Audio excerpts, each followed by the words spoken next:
It's podcadzo. Why don't you tell me a story or something for a couple minutes? A story. Oh, okay. I got one for you actually, because you're a car guy. You might appreciate this.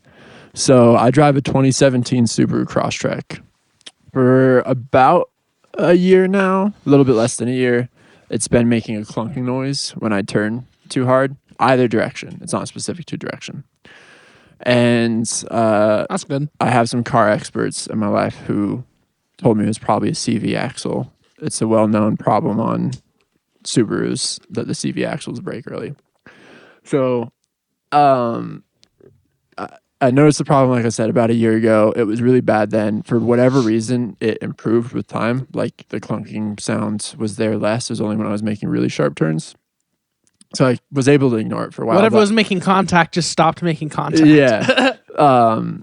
But it's still annoying, and it was still happening every once in a while. So I finally decided to address it.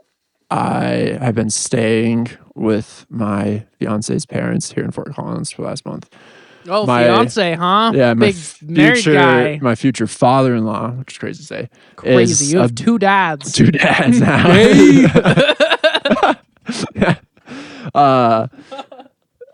He's a big car guy. So while I've been staying with them, I'm like, oh, well, maybe you can help me with this. So we ordered the CV axle. We just got something off of Amazon, but it had good reviews, well-respected brand.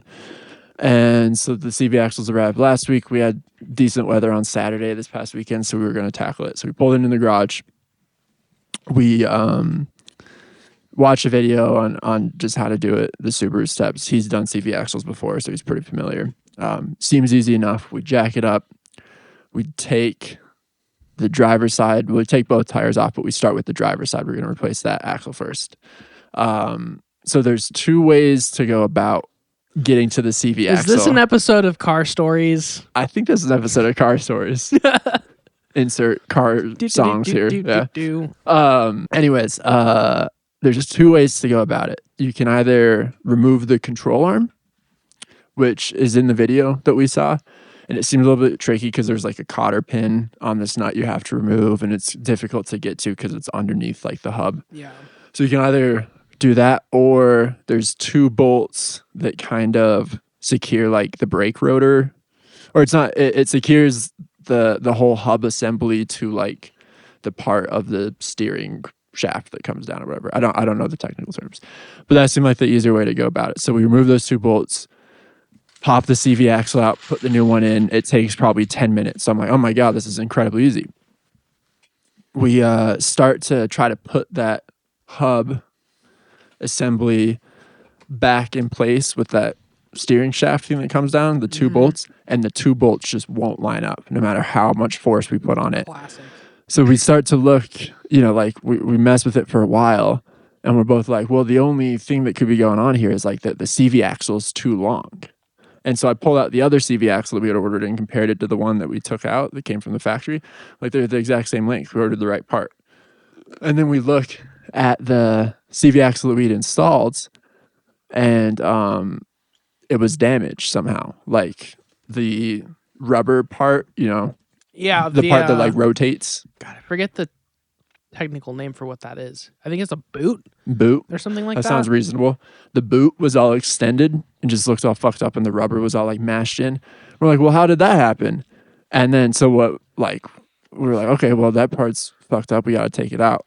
But here's the kicker. It was stuck in there because we had gotten it into the transmission already, one side in the transmission and the other side through the hub. Mm-hmm. And it was too long to take out. So we struggled with it for like probably an hour, just like trying everything we could do to get this thing out. I finally get to the point where I'm like, do you have a saw here? Let's just saw the axle in half and like take it out that way. And we were pretty close to doing that. But we just finagled it out. Yeah, my future father-in-law was like, no, we can get this. We just have to take the whole hub apart, take the whole rotor apart. So we do that. It's still, even doing that takes so much effort to wiggle the axle out of the hub. I'm like banging it with a hammer from one end. Yeah. And he's lifting from the other end. We're just trying to get it out. Finally comes out. But we had to disassemble the whole thing. And we had to take off that control arm anyways. Yeah. So it's like we didn't, we have to do that difficult thing anyways, as we're putting it, so we put the old CV axle back in. The real kicker is we looked at that CV axle and it didn't even look damaged. It's fine. Why is it making noise then? I still have, so we start putting all together, but then we're looking at the control arm and we realized that the bolt and the nut for that were cross-threaded. The last guy who did work on it, because I had to get wheel bearings replaced, he was a total hack. And he just cross-threaded it. So then we couldn't get it on. We had to take it into the shop anyways. So it's at the shop. That was Saturday. We brought it in. I get the call today that they were able to replace the ball joint on the control arm, get that back in. And we asked that he look at everything else too to try to diagnose it. And he's like, well, we replaced the, thing on the control arm. We were driving around and I didn't hear any clicking or anything. We were turning it and stuff. No clicking. So we're like, okay, that's weird. So I pick it up today. It costs $250, whatever. It's fine. It's not that bad. Not that bad. And I can return the CV axles that I ordered off Amazon. Yeah. Oh, so I'm getting that money back anyways. So were they Subaru parts through Amazon or were they China parts? It's from this company called TRQ, I think. So it was legit. Like an aftermarket. Certified. Yeah, certified thing. And so sure enough, I drive out of the parking lot, feels smooth, no clunking. Actually, on the way over here, I pulled a real tight, slow turn, and I heard one or two clunks there. I mean, you might when you're all the way turned like that. Exactly, and that's fine. So maybe it was that control arm, something to do with that all along. Maybe it was from the suspension, why that was clicking. Yeah, I mean, if it was, control arm would be loud because it's constantly fucking moving up and down. Yeah. But I don't know. I mean, the CV axles do give out in Subarus, and so do the CV boots and the ball joints and stuff. So, and then I thought my brakes were pretty messed up too, because or that I just needed new rotors, but because the car's at 72,000 miles, so about time for a brake change. But the dudes at the shop looked at them and they said I still have 60% of the brakes. Nice. So, hell yeah. I'm golden, baby. That's how I feel about my car too. I keep thinking that I'm going to need brakes soon, but they keep being at 65%. Yeah. I guess we just don't drive too aggressively. I know. Good for us. Good for us. And I downshift. Well, yeah, you've got a manual, so that helps you stay off the brake. Yeah. I'm a big proponent of downshifting. Mm-hmm. I take pride in almost never using the brakes on. I mean, if you're good enough at driving manual, you really only need to use the brakes when you're coming to a full stop. Exactly. Yeah. Yeah. Oh, man, I miss driving manual. I love it, dude. All of my cars, I mean, there's been brief periods where I've driven automatic cars, but all the cars I've owned have been manual cars. Yeah, I've never had my own manual. Mm-hmm. All the manuals I've driven, I mean, I drove my dad's manual Volkswagen back in the day a lot, just to school and stuff and around town. And I've borrowed manual transmission vehicles from other people, but I've never owned my own for the long haul. They've always been automatic because, I mean, it gets a little bit rough finding manual transmission all-wheel drive vehicles, and for a long time I was into all-wheel drive station wagons. Yeah, just not too many manuals out there. Uh-huh. Very niche. all-wheel drive specifically, not four-wheel drive. Yeah, all-wheel drive. Yeah, Volvos specifically. Yeah. I know you're I still have one. But that was how I figured out you were a car guy. Is because in high school, I knew you were really into Volvos. My car looked like the type of high school car guy. Yeah. And you were just very passionate about Volvos. Mm-hmm. And I liked that because I've always been not a car guy, but I've described myself as a station wagon guy. Look at my wallpaper right now. Beautiful Volvo. That's the one that's parked out front right now, right? Mm-hmm. That's a nice looking car. I've had it for 6 years. Yeah. But I've always been a self-described station wagon guy, because I've always just loved the looks of station wagons. I drive one right now. I'll probably always own a station wagon. I don't know if I'd call your car a station wagon. I mean, the way Subaru describes it is a crossover station wagon. Yeah. Let me know what you think of this. I'm thinking about trading in the Crosstrek for a minivan. You should get a Tundra, Sienna. Dude. And then we can be Toyota bros. I guess if you get a Sienna, we can be Toyota bros. We'll still be Toyota bros, yeah. My dad has a Sienna he's looking to offload. Wait, really? Yeah. They're getting rid. Is it like that dark gray? Is it dark gray? Yeah. Yeah, dark gray. And I've always had a thing for minivans. And what year is it?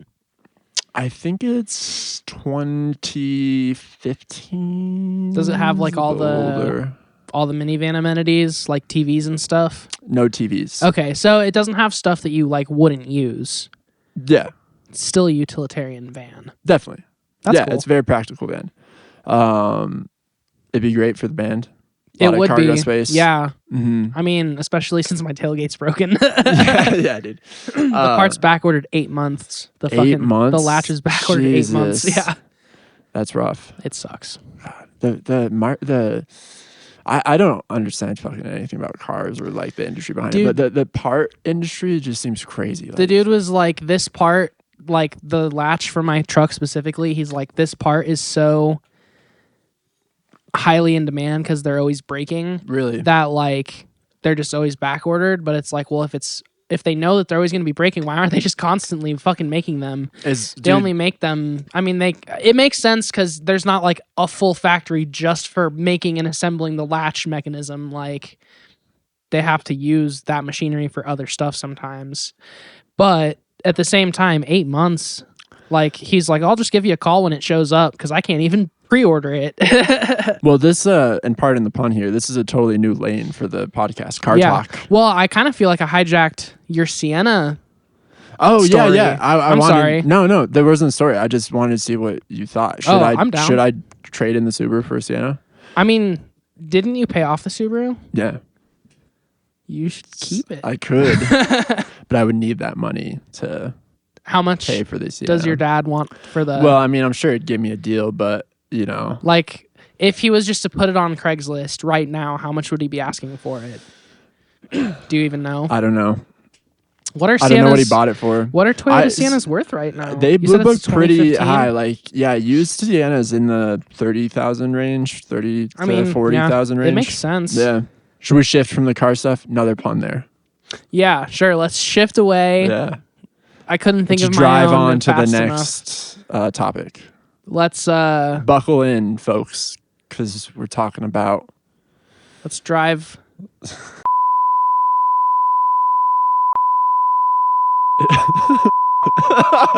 All right, Jesus. Censor that. Yeah. Welcome to podcadzo, everybody. The band Elbow. Good transition.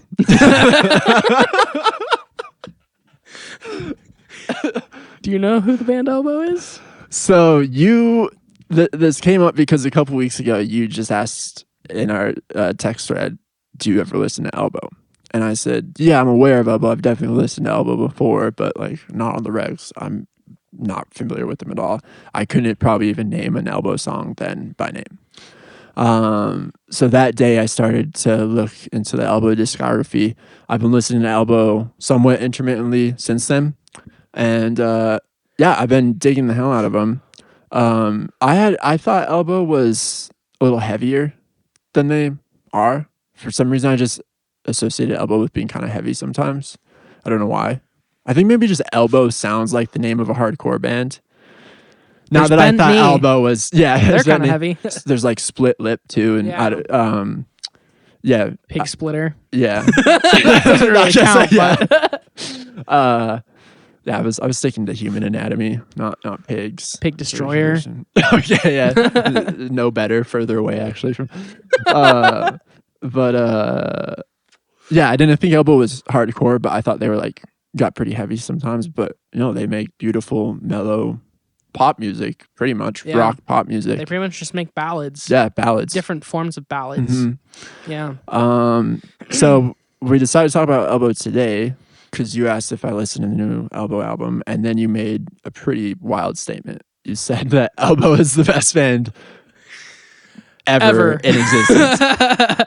I know I say that a lot, but I actually do think that they should be mentioned as maybe not the best band ever, but they're definitely one of the best bands that are around for the last 15 years. Like, they literally, like I said, they can't miss.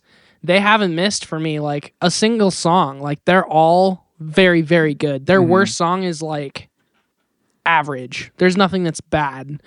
And they're also like consistently changing up their formula. Like, you know, we always talk about U2 having like the through line of sounding like U2.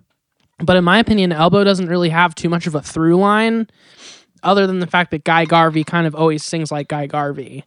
Like, I feel like the sonic field changes a lot from record to record, and they do it intentionally. It's not just like, well, we're just going to see what happens. Like, they go into a record thinking like, we're going to do this specific thing, and then like every single time they like achieve exactly what they set out to do. Yeah, it's well I think they're so underrated. Like, I don't know why they're not talked about by like every major publication more, and like I don't know why like they don't even tour in the US. Like, I don't know why they're not more widely known.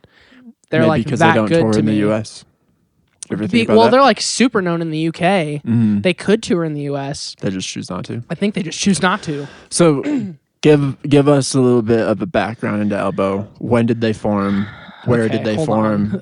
Who are the members? What are they all about? So, I wasn't prepared to do that. Let's just read the Wikipedia like we normally do. Yeah, Elbow, they're English. Yeah. They're from England. They're from Greater Manchester, I believe. Yeah. I love Manchester bands. That's a well-known thing. So Guy Garvey is their lead vocalist, and then Craig Potter is a keyboardist and piano player, does backing vocals. Mark Potter is their guitar player, and then Pete Turner is their bass player. And I'm pretty sure that lineup is all the same. The only member that's changed is their drummer. Let's see here.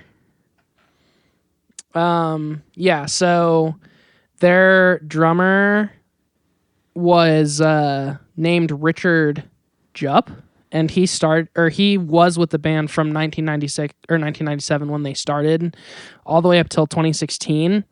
And I don't really know. They never really like publicized too much why he left at all. At least not that I know of. But from the outside, it just seems like he wasn't cutting the mustard creatively. Like, he just wasn't a good enough drummer.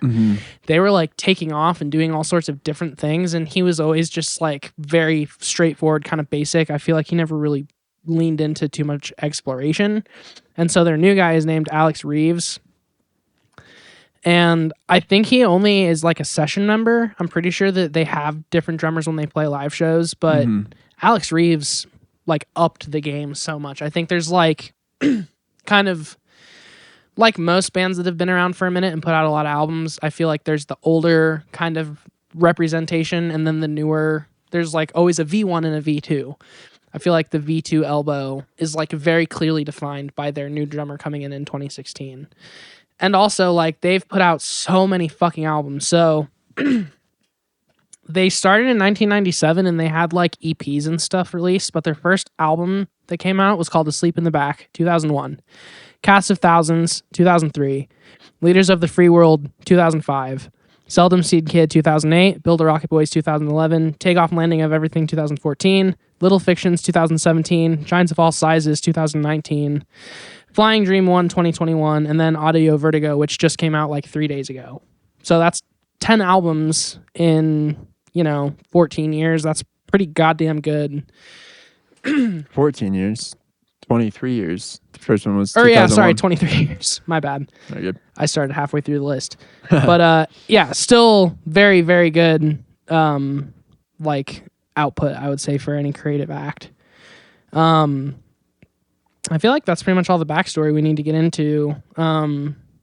They kind of met when they were younger, like 16, and then they went to college together, or at least Mark Potter and Guy Garvey went to college together, and then they started a band together, and Richard Jupp joined like slowly after, and then Peter Turner came on last. So that's kind of the formation of the band. So I'm only going to be able to tell by the album art probably which ones I've spent time with. So you're saying we should turn the TV on? No, I have them right here. Okay. I listened to the debut a little bit.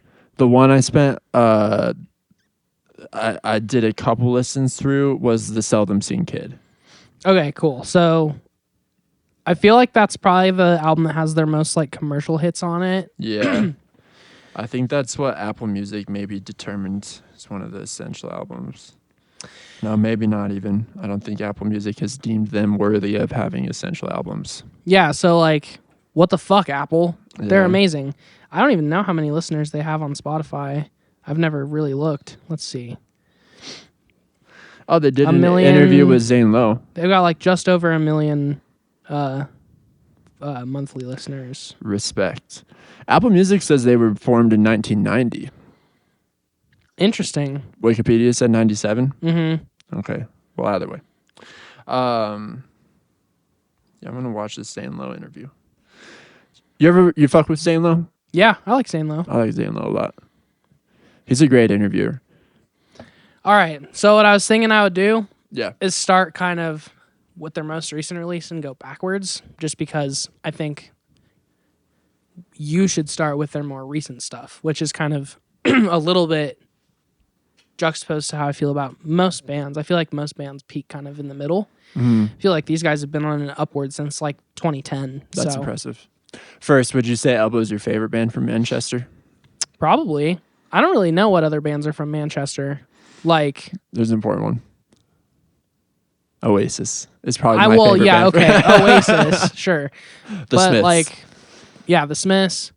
Is Damon Albarn from Manchester or Nah, is he he's from London. He's from South England. Oh shit. He's a posh boy. He's not one of them Oh. working class lads. Yeah, I guess that makes sense. But I only brought that up because Manchester has produced an insane amount of really influential and great bands. I've talked about the whole Manchester movement that happened in the 80s and 90s. But before that, like the Buzzcocks came from Manchester. Other punk bands, forgetting exactly who, but there was like a decent amount of important punk bands in the 70s that came out of Manchester. And then still today, a bunch of artists come out of Manchester. And I heard Noel Gallagher talk about it one time that he said it's just because it's so rainy and shitty there that like the only thing you can do is make music, and that bad climates make good music. that must be why he's such an insufferable asshole, is because of his upbringing. Mm-hmm. Yeah, he had a tough upbringing, dude. You don't know what it was like. No, my upbringing was pretty great. Sorry to Yeah, flex. We lived in sunny Colorado. That's why our music is such dog Parents shit are nice too. people. One, two. What did it? All right. Yeah. Anyways. Shut up. Audio Vertigo. It came out on Friday of this last week. It was the 22nd, I believe. Or Who the gives a 23rd. shit what date it was? For historical context, timeline They purposes. can look it up anytime they want. You're right. I'm sorry. Anyway, They can look up any of this shit we're talking about. Why do we do this at all?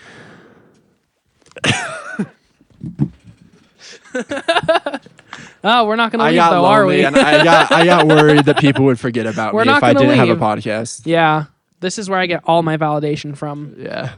So anyway, the album Audio Vertigo, they prefaced this album by saying it was going to be them dragging their classic elbow sound through the mud. So it's a bit more lively, fast-paced, not fast-paced, but just faster paced than their last album. More like synthesizer, overall more like distorted guitar, but it's not like rockin'. It's more just like full, like kind of just like super modern sounding full album. I think it's fucking incredible. I won't go through every track because I don't think we have time to do that, but the songs, things I've been telling myself for years, Lover's Leap, that song is like maybe my favorite song of the year so far. And then the song Baloo, which also I could say would maybe be my favorite song of the year so far. It's Your just like, picks have a line of what Apple Music deemed as the most popular songs. okay, cool. Baloo is like it's like a big like kind of 80s synth ballad, but it's also sounds super fucking modern. It's really, really good. And then honestly, Very Heaven's pretty good too. The song The Picture is very interesting. I'm not sure how I feel about it yet. Poker Face and Knife Fight kind of go into each other, and they're both really, really good as well. And then the last song, From the River, I think is very good as well. I've listened to this album about once a day since it came out, so I've listened to it like 4 or 5 times at this point. I think it is a very nice like breath of fresh air, because their last 2 albums, not necessarily that their last 2 albums were like very chill. Their last album was very chill, but the album before that was a bit more mixed, but it still seemed a bit more like classic Elbow. It kind of didn't really seem, well, it seemed like they were trying new stuff, but it also seemed like they were mixing the new stuff in with like their classic formula. This album seems more like a true kind of departure thematically from the last few. I think it's really cool that, considering their albums pretty much come out like 2 or 3 years apart, like they can reinvent the wheel so quickly each time. And I also think it's cool, like, they have albums where they seem to take everything super seriously, and then they have albums where things are a bit lighter. This definitely seems like a lighter album. And Guy Garvey also has very off-the-cuff, out-of-pocket lyrics. Like, one of the lyrics in one of these songs is, "There's no cocaine in this cocaine." In Baloo, he says, like, "I saw you driving on the moon and I didn't roll my window down." Like, all sorts of crazy stuff. Yeah, his lyrics are very out of pocket. So then I'll go to the album that came out in 2021 called Flying Dream 1. Honestly think you would really like this album. I've listened to this album, and I remember it coming out because I loved the artwork so much. And I was like, yeah, beautiful artwork. I think that's some of the best album artwork in recent memory for me. Yeah, I really like, honestly, I really like all of their artwork. I think they're a very good visual band, and they always pick art that fits with the album really well. So yeah. Flying Dream 1 is a lot more gentle than Audio Vertigo. It's a lot more like stripped back, and I would say like organic. Like, not a lot of synth or like unorganic sounds. Lots of very gentle strings, lots of piano, lots of acoustic guitar. A lot of layered like melodic vocal. So yeah, track list for this one: Flying Dream 1, which is a fucking excellent song, and then Is It a Bird, which I think is one of the most like kind of playful Elbow songs that they've put out in a while. 6 words. That song blows my fucking mind. It goes from like, again, like a piano kind of like waltzy feeling thing. Like, it might be in 4, honestly, but it's tripletized, and it's like super gentle, just piano, vocals, and then halfway through the song it like makes this huge shift into like a very groovy, like 4 on the floor, bass driven riff, and it's like super surprising and very good. And then the song Come On Blue is very good, super orchestral. The Only Road bangs. And then the song The Seldom Seen Kid, which is also the name of that album. Yeah.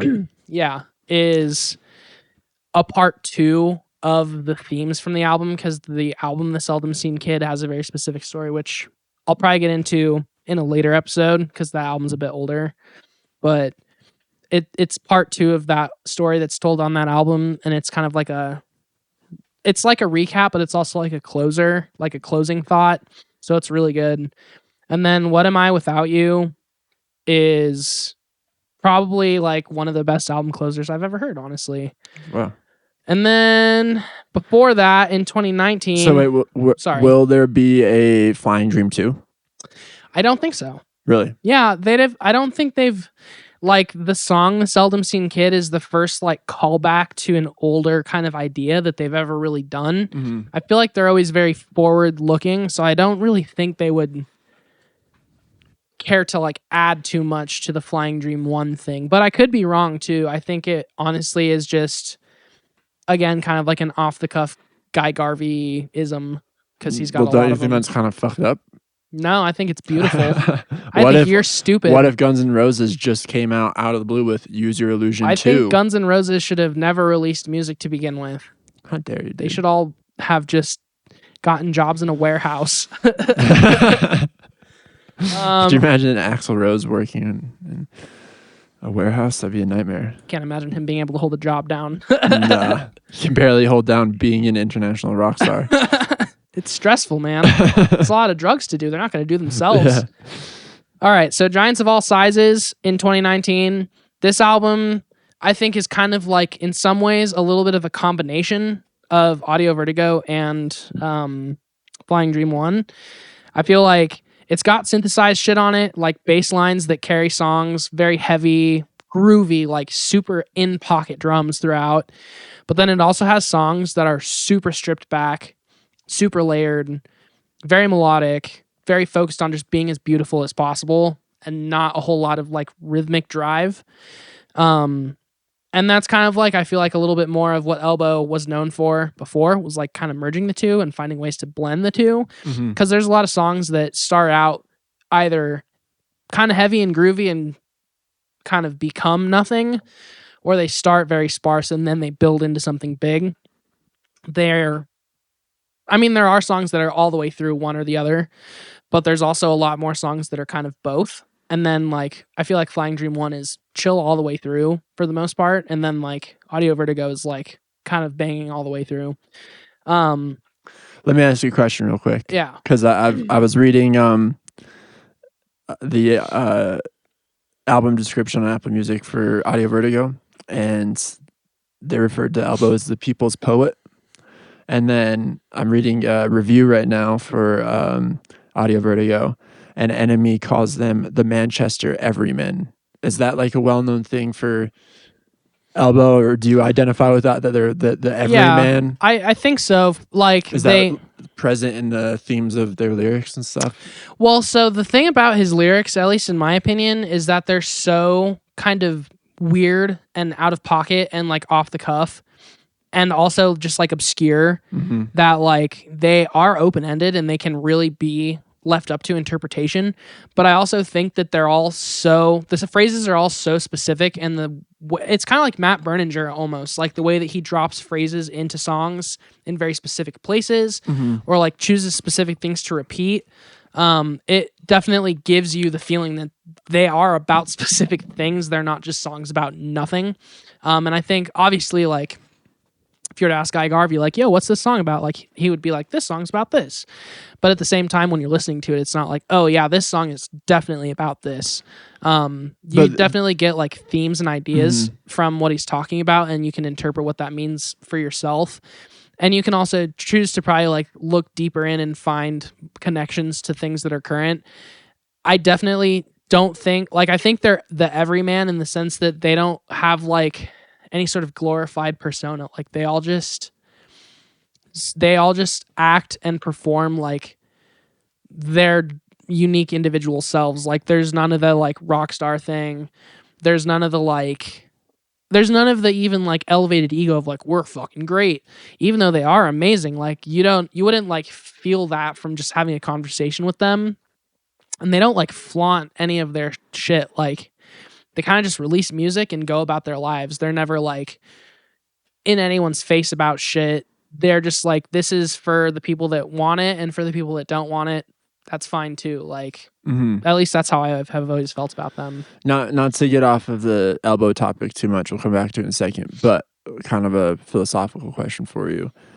For you to really, I don't mean just like a band, for a band to be like massively important to you and to really love them, or any artist, do you have to like relate to them? Do you have to feel that their music or their art is relatable? I don't think so. Okay, like, I feel the same way, and I feel like that's always been something that's overhyped. Like, and people always say, because obviously it's great to relate to art. Like, that's an amazing feeling to have a personal connection with it. But I hear, you hear that all the time. Like, oh, their music just isn't relatable to me.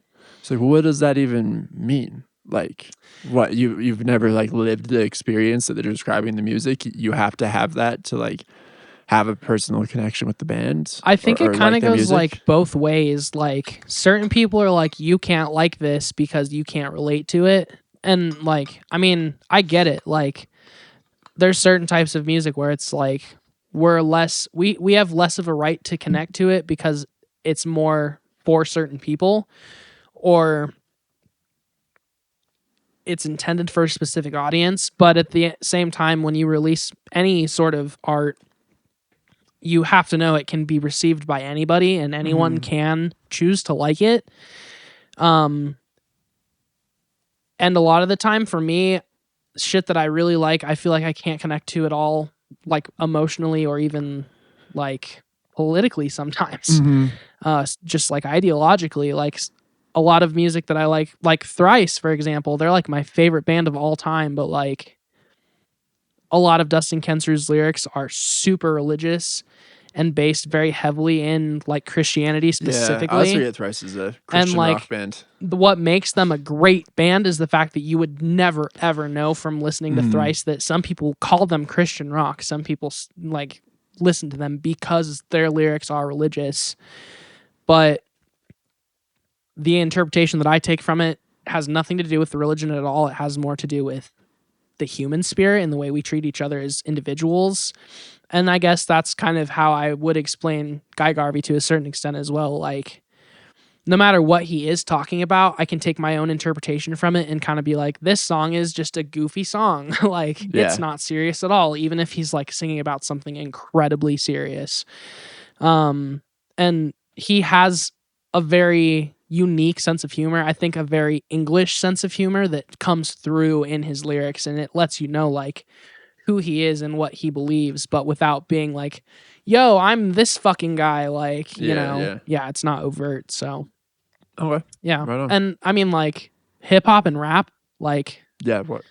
I've been listening to Schoolboy Q a shitload, but I'm not like, I can't relate to what like really any of that album is about. It's about his upbringing and his lifestyle and what brought him to where he is. And it's like, the point of that isn't to relate to and be like, oh yeah, that's me too, dog. Like, I've been all through all that exact same shit. The point of it is to be like, wow, you've really like seen all of this, and you've really like learned and grown, and like you've changed as a person because of like these things that you've been through.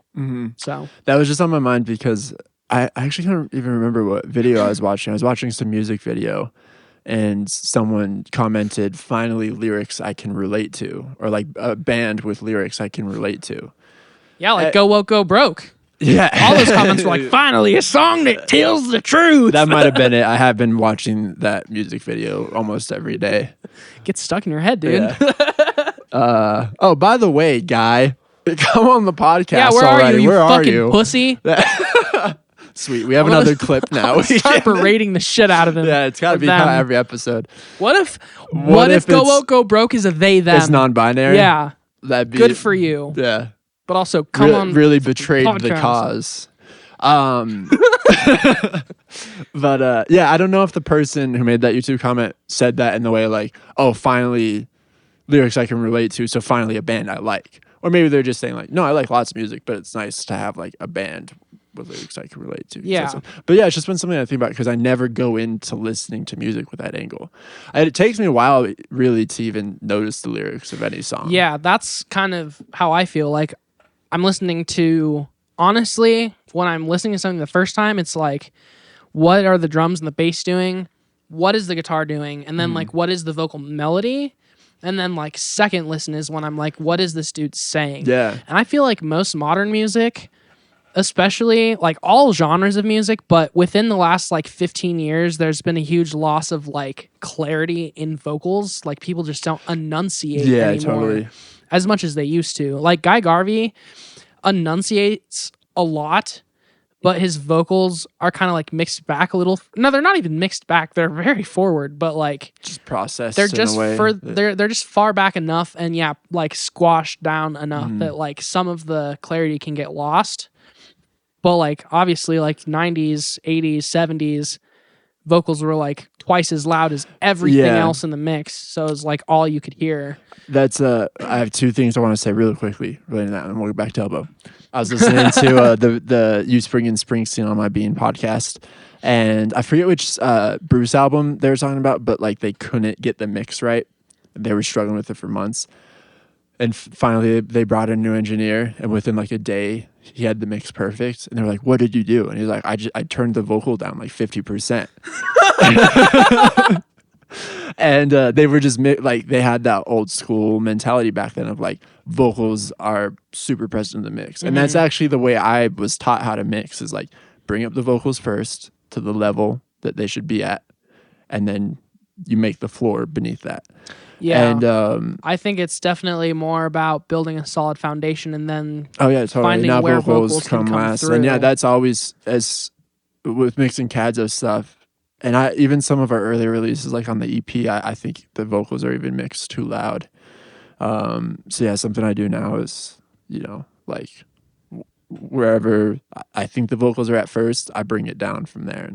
But anyways, and back on the lyrics thing, like even Vampire Weekend, a band that I love, and Ezra Koenig being one of the best lyricists we have around today, and me always appreciating his lyrics, like the new songs that have come out, it was probably a good like 4 or 5 listens before I even paid attention to the lyrics at all.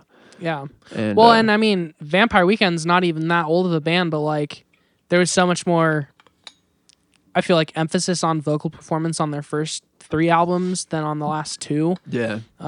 Like there's they still are vocal heavy albums, but it's not like he is walking up and down his vocal register every single chorus of every single song. Like he's kind of in a register for the majority of a song, and I think he's calling less attention to his lyrics specifically by not being as like tongue-in-cheek with them. And also, like, it was interesting listening to Vampire Campfire how he said like he mentioned at some point we couldn't name a song Oxford Comma anymore because like no one wants dudes in their 30s to release a song named Oxford Comma. Yeah. It's like that's kind of an interesting take because it's like you have to prove that you are a grown up at a certain point in your career and still be inventive. And I think that's kind of, that summarizes well like how I feel about those singles. Like there's just enough glitz and glamour to added to them to make them interesting, but nothing over the top, which is like, I feel like Vampire Weekend was like the band that went over the top intentionally. Yeah, and like purposefully threw out a bunch of witticisms. Yeah. Until Father of the Bride, and then they're like, let's release the most mid piece of shit ever recorded. Dude, I can't believe how mid Father of the Bride is. It's horrible. It's mid as hell. It's horrible. I was listening to CD in Julia's car yesterday. And like Harmony Hall is most good. Most of these songs are skips for me. Harmony Hall is good, but it gets so lost in the back half. They're just like, how many different ways can we recycle the exact same melody and lyrics, but just try to filter it slightly differently? Made it a double album when they shouldn't have. They shouldn't have even finished a single. I know, yeah. I can't like the second album or whatever. I don't think I've ever made it through the whole thing in one sitting. Like it's so fucking boring. It's so boring. I definitely have, but it's like I've said this a couple times that I just tricked myself into liking the album when it came out. And, as I think most Vampire Weekend fans kind of did. And like I think I respect them for trying to do what they did. And like listening to Ezra talk about it when it comes out, like he very much is like, this is our classic rock album. Like this is our homage to like classic rock in 60s and 70s rock. And like he talks about the Grateful Dead a lot. He talks about he talks about like reggae a shitload, but it's not like a reggae album at all. It's literally just like shit that came out 40 years ago. Yeah. Anyways, any hoozle. We've gotten off track. I think we've given the audience a great foundation to go off of with Elbow, and you've given me a good foundation. I'm excited to listen to the new album. We're running a little bit short on time, so we won't be able to dig that much deeper into Elbow. But what would you like to finish off on with Elbow? Let's talk about Giants of All Sizes. Okay. So this album came out in 2019.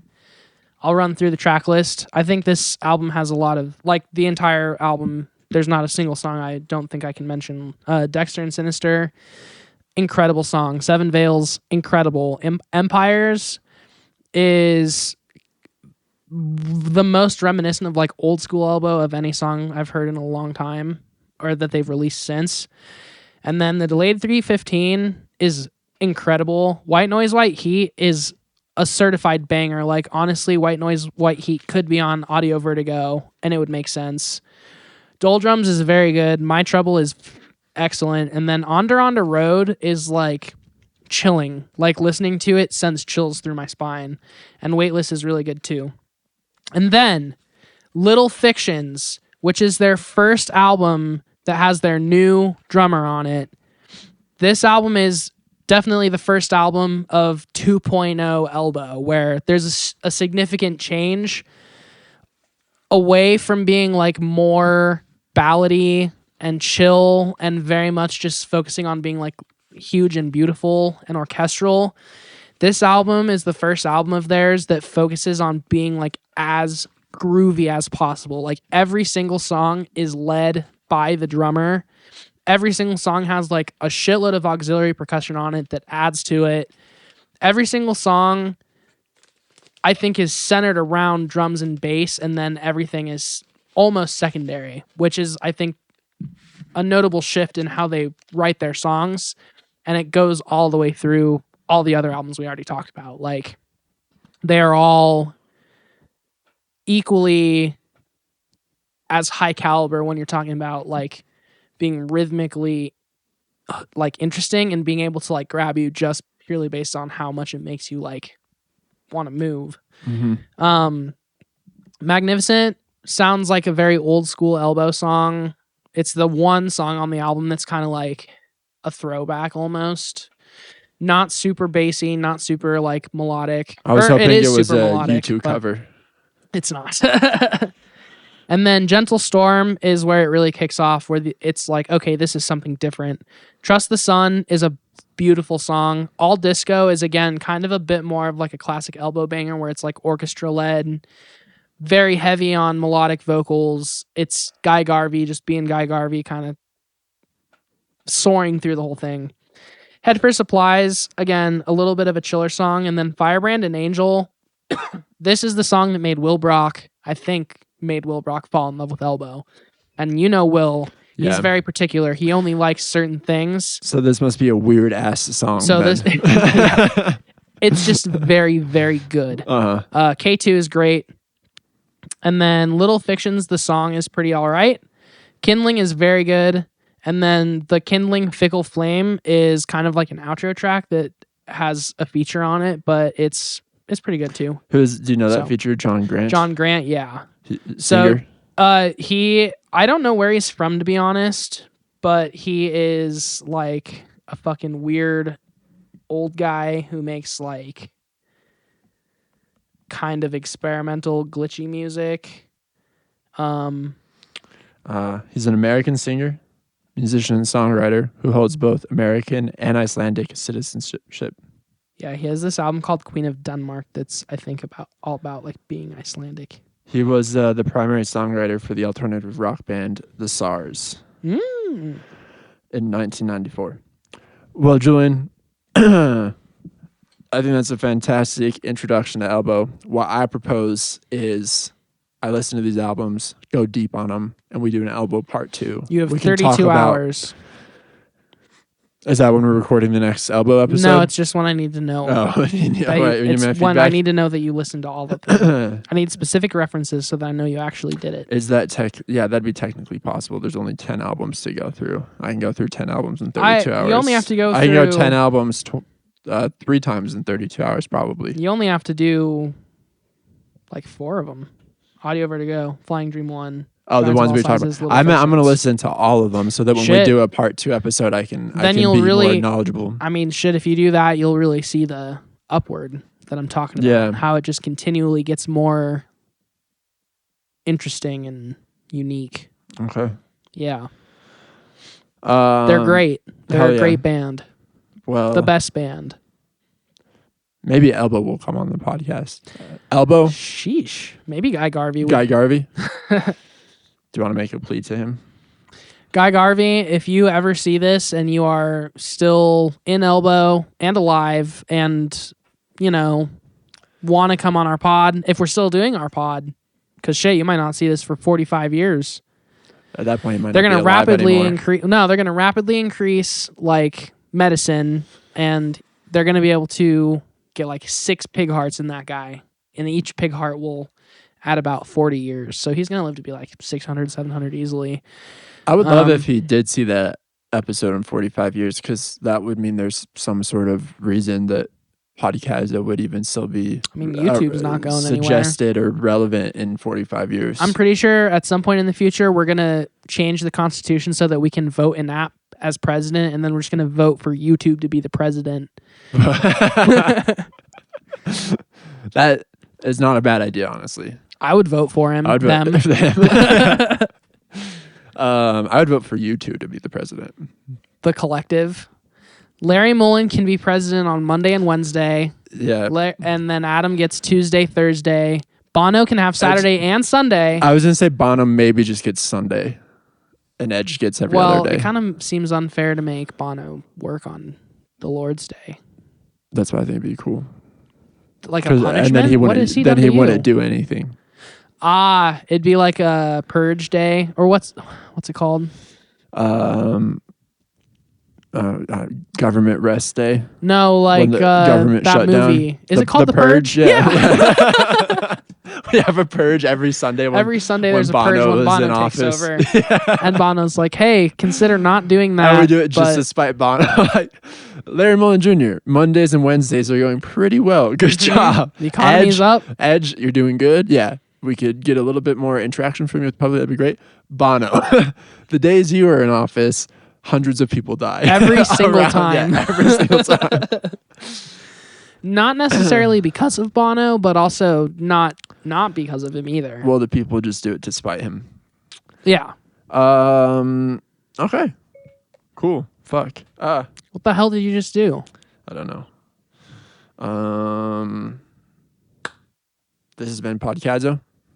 It seems like you didn't really want to talk about Elbow that much.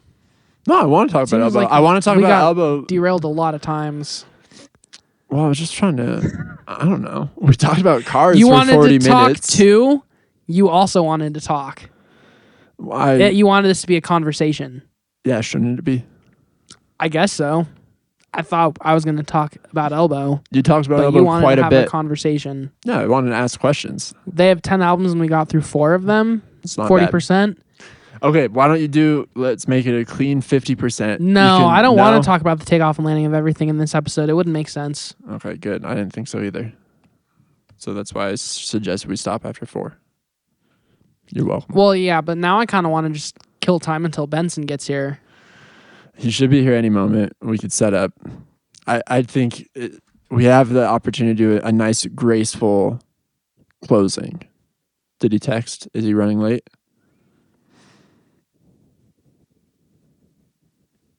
No.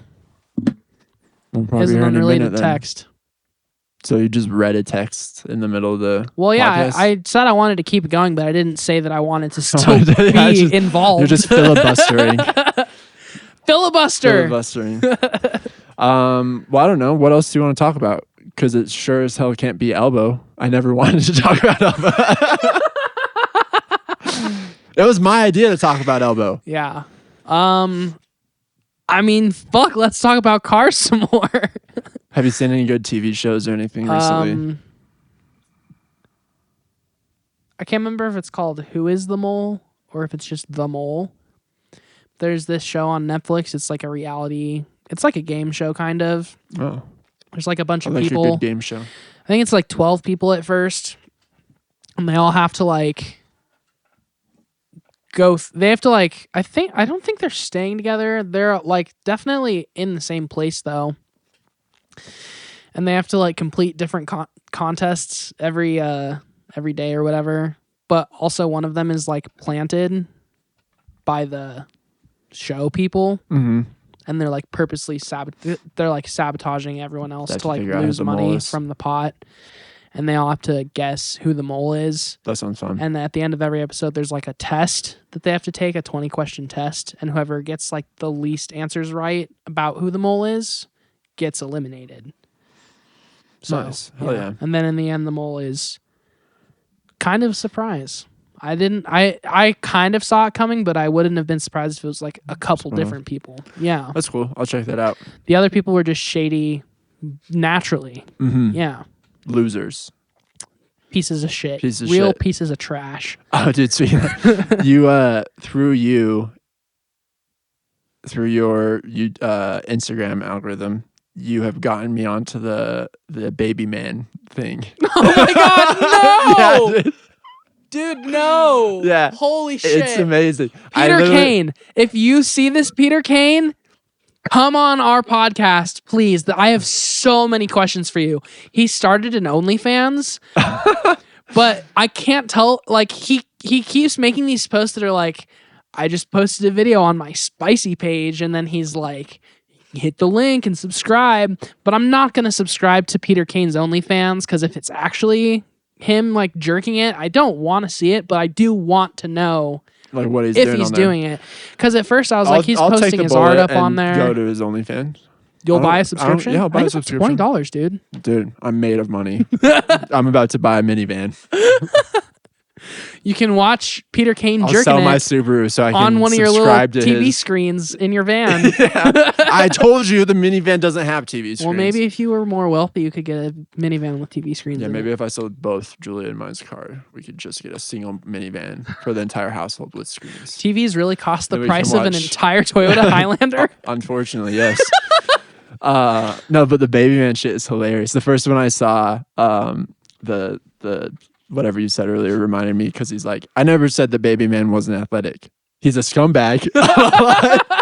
And it was a baby or a video of a baby man, a monkey walking on stilts, and it was one of those things where I had no context at all for what he was talking about, but immediately got what his thing was about. I was like, okay, this guy has a thing against this monkey he calls baby man.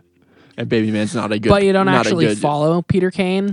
No, I think I followed him on the Okay. Podcadzo. Once you follow him, you realize that the baby man videos are a very small portion of what he actually posts. I don't know. I looked at every single reel he posted. Lately, he's been doing a lot of baby mans. And he actually addressed in one of the reels. He said, baby mans have been getting me a lot of hits. So, dude, that's so Peter to do Yeah. that. A little peek behind the curtain for Yeah. you. Dude, he's so crazy. His name on Instagram is Peter Kane Dog Training 1. yeah. But then he posts videos where he's like, people keep hitting me up asking me for advice about how to train your dog. I don't do this shit for free. I'm not going to train your dog for free. You want advice on how to train your dog? Take your dog to a dog trainer. Be a good dog owner. But it's like your name on Instagram is Peter Kane Dog Training 1. advertising. And then like his next video, he'll be like, hey, so I'm just with my dog here. Thought I'd show you a little thing, a little trick about how to train your dog this way. And it's like, you just said you don't do this for free. And here you are doing it for free. Sorry, Peter Kane, if you do see this, I think it's going to make him really mad. Because the other thing that it he seems does... like an easy guy to piss off. The other thing he does is he posts videos and then goes in the comments and like threatens his followers. Like he doesn't expect to be trolled on fucking Instagram. He'll post a video and get trolled because his videos are very easy to troll. Trollable. Very trollable. And he'll always be like, you shouldn't have made that joke. Banned. Like he bans people for making jokes in his comments on Instagram. It's like, dude. I like that. You shouldn't have a public page if that's how you feel about fucking the internet. Well, thank goodness he does, because if it wasn't public, I would have never seen the baby man videos. It's probably the only thing that keeps him alive at this point is Julian, revenue from Look, Instagram. now Benson's here. We're gonna have this whole rushed goodbye. This is exactly what I wanted to avoid. Thanks Now I'm everyone heated for from watching Peter Kane. Podcadzo. Peter Kane, come on my podcast. Come on the podcast. Peter Sorry Kane. that I said those mean things about you. You're not crazy. He's fucking crazy. Goodbye. We love you.